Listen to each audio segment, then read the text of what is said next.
ಎಲ್ಲರಿಗೂ ನಮಸ್ಕಾರ. ನವಚೇತನ ಎಜುಕೇಷನ್ ಚಾನಲ್ಗೆ ಎಲ್ಲರಿಗೂ ಸ್ವಾಗತ. ಇವತ್ತಿನ ಸೆಷನ್ನಲ್ಲಿ ನಾವು ವಿಲೇಜ್ ಅಡ್ಮಿನಿಸ್ಟ್ರೇಟಿವ್ ಆಫೀಸರ್ ಹಾಗೂ PDO ಪರೀಕ್ಷೆಗಳಿಗೆ ಉಪಯುಕ್ತವಾಗುವಂತೆ ಕರ್ನಾಟಕ ಗ್ರಾಮ ಸ್ವರಾಜ್ಯ ಮತ್ತು ಪಂಚಾಯತ್ ರಾಜ್ ಅಧಿನಿಯಮ ಈ ಒಂದು ವಿಷಯಕ್ಕೆ ಸಂಬಂಧಪಟ್ಟಂತೆ ಪ್ರಮುಖ 30 ಪ್ರಶ್ನೋತ್ತರಗಳನ್ನು ನೋಡ್ತಾ ಹೋಗೋಣ. ಇದು ಪತ್ರಿಕೆ 1ಕ್ಕೆ ಸಹಾಯಕವಾಗುತ್ತೆ. ಇದು ವಿಲೇಜ್ ಅಡ್ಮಿನಿಸ್ಟ್ರೇಟಿವ್ ಎಕ್ಸಾಮ್ ಅನಂತರ PDO ಎಕ್ಸಾಮ್ ಎರಡಕ್ಕೂ ಕೂಡ ಉಪಯುಕ್ತವಾದಂತಹ ತರಗತಿಯಾಗಿರುತ್ತೆ.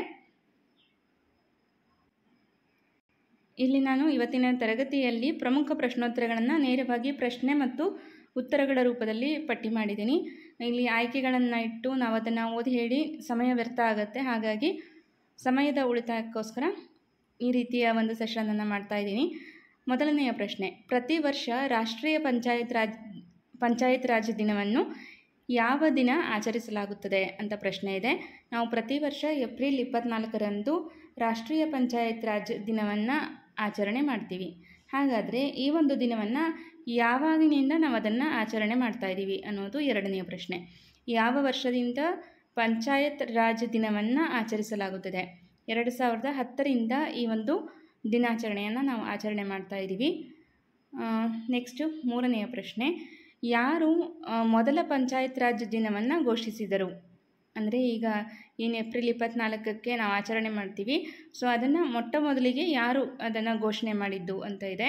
ಪ್ರಧಾನಿ ಮನಮೋಹನ್ ಸಿಂಗ್ ಅವರು 2010ರಲ್ಲಿ ಮೊಟ್ಟ ಮೊದಲ ಬಾರಿಗೆ ರಾಷ್ಟ್ರೀಯ ಪಂಚಾಯತ್ ರಾಜ್ ದಿನವನ್ನು ಘೋಷಿಸಿದರು. ಸೊ 2010ರಿಂದ ಇಲ್ಲಿಯವರೆಗೂ ಕೂಡ ನಾವು ಏಪ್ರಿಲ್ 24ರಂದು ಪಂಚಾಯತ್ ರಾಜ್ ದಿನವನ್ನು ಪ್ರತಿ ವರ್ಷ ಆಚರಣೆ ಮಾಡ್ಕೊಳ್ತಾ ಬಂದಿದ್ವಿ. ಈ ದಿನವನ್ನು ಯಾವ ಸಚಿವಾಲಯದವರು ಆಚರಿಸ್ತಾರೆ ಅಂದರೆ ಪಂಚಾಯತ್ ರಾಜ್ ಸಚಿವಾಲಯದಿಂದ ಆಚರಿಸಲಾಗುತ್ತೆ. ನೆಕ್ಸ್ಟ್ 5ನೆಯ ಪ್ರಶ್ನೆ, ಪ್ರತಿ ವರ್ಷ ಪಂಚಾಯತ್ ರಾಜ್ ದಿನವನ್ನು ಯಾರ ನೆನಪಿಗಾಗಿ ಅಥವಾ ಯಾವ ನೆನಪಿಗಾಗಿ ಆಚರಣೆ ಮಾಡ್ತೀವಿ ಅಂತ ಪ್ರಶ್ನೆ ಆದರೆ ಇದಕ್ಕೆ ಸರಿಯಾದಂಥ ಉತ್ತರ 73ನೇ ಸಂವಿಧಾನಾತ್ಮಕ ತಿದ್ದುಪಡಿಯು ದೇಶದಾದ್ಯಂತ ಜಾರಿಗೆ ಬಂದ ದಿನದ ಅಂಗವಾಗಿ ಆಚರಿಸಲಾಗುತ್ತೆ. ಓಕೆ, 73ನೇ ಸಂವಿಧಾನಾತ್ಮಕ ತಿದ್ದುಪಡಿ ಇಡೀ ದೇಶಾದ್ಯಂತ ಅದು ಜಾರಿಗೆ ಬಂದಂತಹ ಸವಿ ನೆನಪಿಗಾಗಿ ನಾವು ಪಂಚಾಯತ್ ರಾಜ್ ದಿನವನ್ನು ಆಚರಣೆ ಮಾಡ್ತೀವಿ. ಸೊ ಅದಕ್ಕೆ ಕಾರಣ ಏನು ಅಂತ ಕೂಡ ನಿಮಗೆ ಪ್ರಶ್ನೆ ಆಗ್ಬೋದು. 6ನೆಯ ಪ್ರಶ್ನೆ, 73ನೇ ಸಂವಿಧಾನಾತ್ಮಕ ತಿದ್ದುಪಡಿಯನ್ನು ಸಂವಿಧಾನದ ಯಾವ ಭಾಗದಲ್ಲಿ ಸೇರ್ಪಡೆ ಮಾಡಲಾಗಿದೆ? ಇದನ್ನು ಸಂವಿಧಾನದ 9ನೇ ಭಾಗದಲ್ಲಿ ಸೇರ್ಪಡೆ ಮಾಡಲಾಗಿದೆ. 7ನೇ ಪ್ರಶ್ನೆ, ಸಂವಿಧಾನದ ಯಾವ ವಿಧಿಯಲ್ಲಿ ಪಂಚಾಯಿತಿಗಳ ಸ್ಥಾಪನೆಗೆ ಅವಕಾಶ ಕಲ್ಪಿಸಲಾಗಿದೆ? 40ನೇ ವಿಧಿಯಲ್ಲಿ ಪಂಚಾಯಿತಿಗಳ ಸ್ಥಾಪನೆಗೆ ಅವಕಾಶವನ್ನು ಕಲ್ಪಿಸಲಾಗಿದೆ. ಇನ್ನೊಂದು ಇಂಪಾರ್ಟೆಂಟ್ ಕ್ವಶನ್ ಇದು, ಭಾರತದ ಆಧುನಿಕ ಪಂಚಾಯತ್ ರಾಜ್ ಸಂಸ್ಥೆಗಳ ಪಿತಾಮಹ ಯಾರು ಅಂದರೆ ಬಲ್ವಂತ್ ರಾಯ್ ಮೆಹ್ತಾ. ಬಲ್ವಂತ್ ರಾಯ್ ಮೆಹ್ತಾ ಅವರನ್ನು ನಾವು ಆಧುನಿಕ ಪಂಚಾಯತ್ ರಾಜ್ ಸಂಸ್ಥೆಗಳ ಪಿತಾಮಹ ಅಂತ ಗುರುತಿಸ್ತೀವಿ. ಹಾಗಾದರೆ ಇನ್ನೊಂದು ಇಂಪಾರ್ಟೆಂಟ್ ಕ್ವಶನ್ ಯಾವುದು ಅಂದರೆ ಸ್ಥಳೀಯ ಸಂಸ್ಥೆಗಳ ಪಿತಾಮಹ ಎಂದು ಯಾರನ್ನು ಕರೆಯಲಾಗುತ್ತದೆ? ಸ್ಥಳೀಯ ಸಂಸ್ಥೆಗಳ ಪಿತಾಮಹ ಎಂದು ನಾವು ಲಾರ್ಡ್ ರಿಪ್ಪನ್ ಅವ್ರನ್ನ ಕರಿತೀವಿ. ನೆಕ್ಸ್ಟ್ 10ನೆಯ ಪ್ರಶ್ನೆ, ಜಗತ್ತಿನ ಮೊದಲ ಕಾರ್ಪೊರೇಷನ್ ಎಲ್ಲಿ ಸ್ಥಾಪನೆಯಾಗಿತ್ತು ಅಂತಂದರೆ ಲಂಡನ್. ಓಕೆ, ಲಂಡನ್ನಲ್ಲಿ ಜಗತ್ತಿನ ಮೊಟ್ಟ ಮೊದಲ ಕಾರ್ಪೊರೇಷನ್ ಸ್ಥಾಪನೆಯಾಗಿತ್ತು. 11ನೆಯ ಪ್ರಶ್ನೆ, ಭಾರತ ಸಂವಿಧಾನದಲ್ಲಿ ಪಂಚಾಯತ್ ರಾಜ್ ಸ್ಥಾಪನೆಗೆ ಸಂಬಂಧಿಸಿದಂತೆ ಯಾವ ವಿಷಯದಡಿಯಲ್ಲಿ ಪ್ರಸ್ತಾಪಿಸಲಾಗಿದೆ? ಇದಕ್ಕೆ ಸರಿಯಾದಂಥ ಉತ್ತರ ರಾಜ್ಯ ನಿರ್ದೇಶಕ ತತ್ವಗಳು.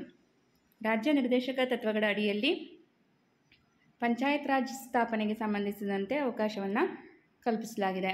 ನೆಕ್ಸ್ಟ್ 12ನೆಯ ಪ್ರಶ್ನೆ, ಭಾರತ ಸಂವಿಧಾನದಲ್ಲಿ ಪಂಚಾಯತ್ ರಾಜ್ಗೆ ಅವಕಾಶ ಕಲ್ಪಿಸಿದ ಸಂವಿಧಾನದ ಭಾಗ ಯಾವುದು ಅಂತನಾದರೂ ಕೇಳ್ಬೋದು. ಅದನ್ನ ನೇರವಾಗಿ ರಾಜ್ಯ ನಿರ್ದೇಶಕ ತತ್ವಗಳು ಅಂತನಾದರೂ ಕೇಳ್ಬೋದು, ಅಥವಾ ಯಾವ ಭಾಗ ಅಂದರೆ ರಾಜ್ಯ ನಿರ್ದೇಶಕ ತತ್ವಗಳು 4ನೇ ಭಾಗದಲ್ಲಿರೋದು. ಹಾಗಾಗಿ ಸರಿಯಾದಂಥ ಉತ್ತರ 4ನೇ ಭಾಗ. ಬಲ್ವಂತ್ ರಾಯ್ ಮೆಹ್ತಾರವರ ಶಿಫಾರಸಿನಂತೆ ಮೊದಲ ಬಾರಿಗೆ ಪಂಚಾಯತ್ ಸಂಸ್ಥೆಯನ್ನು ಆರಂಭಿಸಿದ ರಾಜ್ಯ ಯಾವುದು ಅಂತ ಅಂದರೆ ರಾಜಸ್ಥಾನದಲ್ಲಿ ಮೊಟ್ಟ ಮೊದಲ ಬಾರಿಗೆ ಪಂಚಾಯತ್ ಸಂಸ್ಥೆಯನ್ನು ಆರಂಭಿಸಲಾಗಿದೆ. ಹಾಗಾದರೆ ಯಾವ ಸ್ಥಳ ಅನ್ನೋದು ಕೂಡ ನಮಗೆ ಗೊತ್ತಿರಬೇಕು, ನಾಗೂರ್. ಓಕೆ,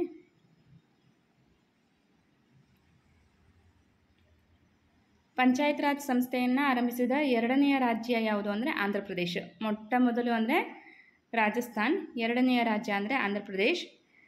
ರಾಜಸ್ಥಾನದ ಯಾವ ಸ್ಥಳದಲ್ಲಿ ಮೊಟ್ಟ ಮೊದಲ ಬಾರಿಗೆ ಪಂಚಾಯತ್ ರಾಜ್ ಸಂಸ್ಥೆಯನ್ನು ಉದ್ಘಾಟಿಸಲಾಯಿತು ಅಂತಂದರೆ ಪ್ರಧಾನಿ ನೆಹರೂರವರು ನಾಗೂರ್ ಅನ್ನುವಂಥ ಪ್ರದೇಶದಲ್ಲಿ ಈ ಒಂದು ಪಂಚಾಯತ್ ರಾಜ್ ಸಂಸ್ಥೆಯನ್ನು ಮೊಟ್ಟ ಮೊದಲ ಬಾರಿಗೆ ಉದ್ಘಾಟನೆ ಮಾಡಿದರು.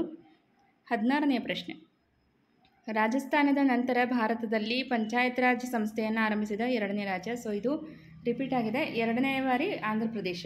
ಓಕೆ.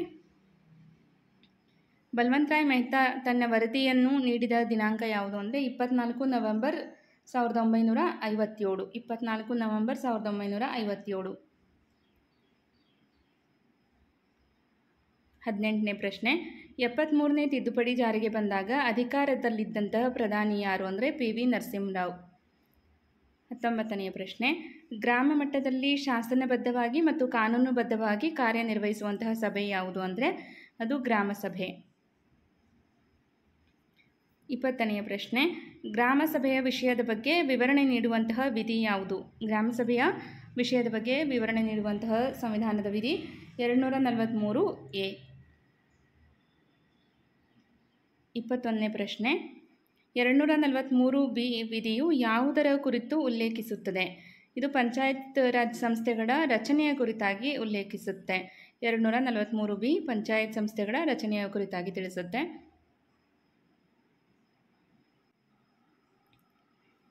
22ನೆಯ ಪ್ರಶ್ನೆ, ಗ್ರಾಮ ಪಂಚಾಯಿತಿಯ ಅಧಿಕಾರಾವಧಿ ಎಷ್ಟು ಅಂತ ಅಂದರೆ 5 ವರ್ಷಗಳು.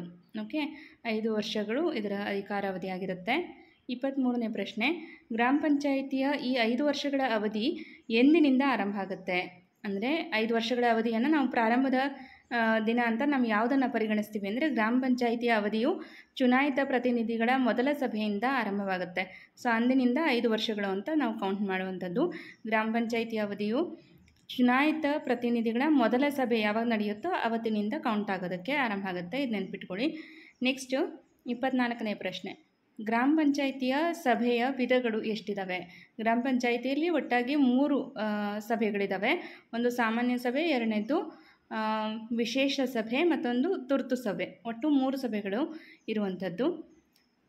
25ನೇ ಪ್ರಶ್ನೆ, ಗ್ರಾಮ ಪಂಚಾಯಿತಿಯ ಸದಸ್ಯರ ಅನರ್ಹತೆಯನ್ನು ನಿರ್ಧರಿಸುವವರು ಯಾರು ಅಂದರೆ ಜಿಲ್ಲಾಧಿಕಾರಿಗಳು. ಓಕೆ, ಗ್ರಾಮ ಪಂಚಾಯಿತಿಯ ಸದಸ್ಯರ ಅನರ್ಹತೆಯನ್ನು ನಿರ್ಧರಿಸುವವರು ಜಿಲ್ಲಾಧಿಕಾರಿಗಳು. 26ನೇ ಪ್ರಶ್ನೆ, ಪಂಚಾಯತ್ ರಾಜ್ ವ್ಯವಸ್ಥೆಗೆ ಶಾಸನಬದ್ಧ ಸ್ಥಾನಮಾನ ನೀಡಲು ಸಂವಿಧಾನದ 73ನೇ ತಿದ್ದುಪಡಿ ಮಾಡಿದಂತಹ ವರ್ಷ ಯಾವುದು ಅಂದರೆ 1992. ಓಕೆ, ಅದು ಜಾರಿಗೆ ಬಂದಂತಹ ವರ್ಷ 1993.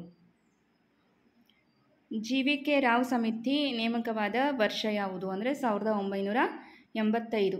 GVK ರಾವ್ ಸಮಿತಿ ಇದು ಕೂಡ ಪಂಚಾಯತ್ ರಾಜ್ ಸಂಸ್ಥೆಗೆ ಸಂಬಂಧಪಟ್ಟಂತಹ ಒಂದು ಪ್ರಮುಖ ಸಮಿತಿಯಾಗಿರುತ್ತೆ. ಇದು ನೇಮಕವಾದಂತಹ ವರ್ಷ 1985. ಪಂಚಾಯತ್ ರಾಜ್ ವ್ಯವಸ್ಥೆ. ನೆಕ್ಸ್ಟ್ 28ನೇ ಪ್ರಶ್ನೆ, ಪಂಚಾಯತ್ ರಾಜ್ ವ್ಯವಸ್ಥೆ ದುರ್ಬಲಗೊಂಡಿರುವುದನ್ನು ಗ್ರಾಸ್ ವಿದೌಟ್ ರೂಟ್ ಎಂದು ಪ್ರಸ್ತಾಪಿಸಿದ ಸಮಿತಿ ಯಾವುದು ಅಂದರೆ GVK ರಾವ್ ಸಮಿತಿ. 29ನೇ ಪ್ರಶ್ನೆ, LM ಸಿಂಘ್ವಿ ಸಮಿತಿಯು ನೇಮಕವಾದ ವರ್ಷ ಯಾವುದು ಅಂತ ಇದೆ.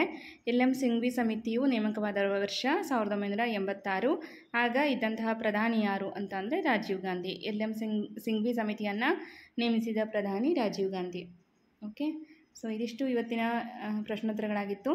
ಇದನ್ನೇ ನಾವು ಬಹು ಆಯ್ಕೆಯ ರೂಪದಲ್ಲಿ ಪಟ್ಟಿ ಮಾಡ್ಕೊಂಡು ಮಾಡಿದರೆ ಇನ್ನೂ ಲಾಂಗ್ ಸೆಷನ್ ಆಗುತ್ತೆ ಹೊರತು ವಿಷಯ ತಿಳ್ಕೊಳ್ಳೋದಿಷ್ಟೇ ಅಲ್ವಾ. ಹಾಗಾಗಿ ಪ್ರಶ್ನೆ ಮತ್ತು ಉತ್ತರಗಳ ರೂಪದಲ್ಲಿ ಒಂದು ಶಾರ್ಟ್ ಕ್ಲಾಸ್ ಅಂತ ಅಂದ್ಕೊಳ್ಳಿ. ಯಾಕಂದರೆ ಸಮಯದ ಅಭಾವ ಇದೆ, ಹಾಗಾಗಿ ಒಂದು ದಿನಕ್ಕೆ ಒಂದು ತರಗತಿ ಮಾಡುವಂಥ ಉದ್ದೇಶದಿಂದ ಈ ರೀತಿ ಒಂದು ಸೆಷನ್ ಮಾಡಿದ್ದೀನಿ. ಸ್ವಲ್ಪ ಬಿಡುವಾದಾಗ ನಿಮಗೆ ಇನ್ನೂ ಹೆಚ್ಚಿನ ಮಾಹಿತಿಯನ್ನು ತಿಳಿಸ್ಕೊಡುವಂಥ ಪ್ರಯತ್ನ ಅಂತೂ ಖಂಡಿತವಾಗ್ಲೂ ಇದ್ದೇ ಇರುತ್ತೆ.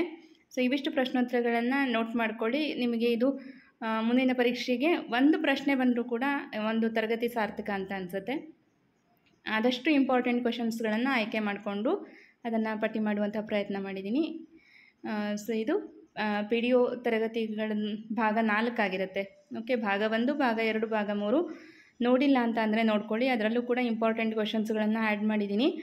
ಓಕೆ, ಸೊ ಈಗ ನೆಕ್ಸ್ಟು ಮುಂದಿನ ತರಗತಿಯಲ್ಲಿ ಇನ್ನಷ್ಟು ಹೆಚ್ಚುವರಿ ಮಾಹಿತಿಯನ್ನು ನೋಟ್ ಮಾಡಿಕೊಂಡು ಅದನ್ನು ತರಗತಿ ಮಾಡುವ ಪ್ರಯತ್ನ ಮಾಡ್ತೀನಿ ಅಂತ ಹೇಳ್ತಾ ಈ ತರಗತಿಯನ್ನು ಇಲ್ಲಿಗೆ ಎಂಡ್ ಮಾಡ್ತಾ ಇದ್ದೀನಿ. Thank you all.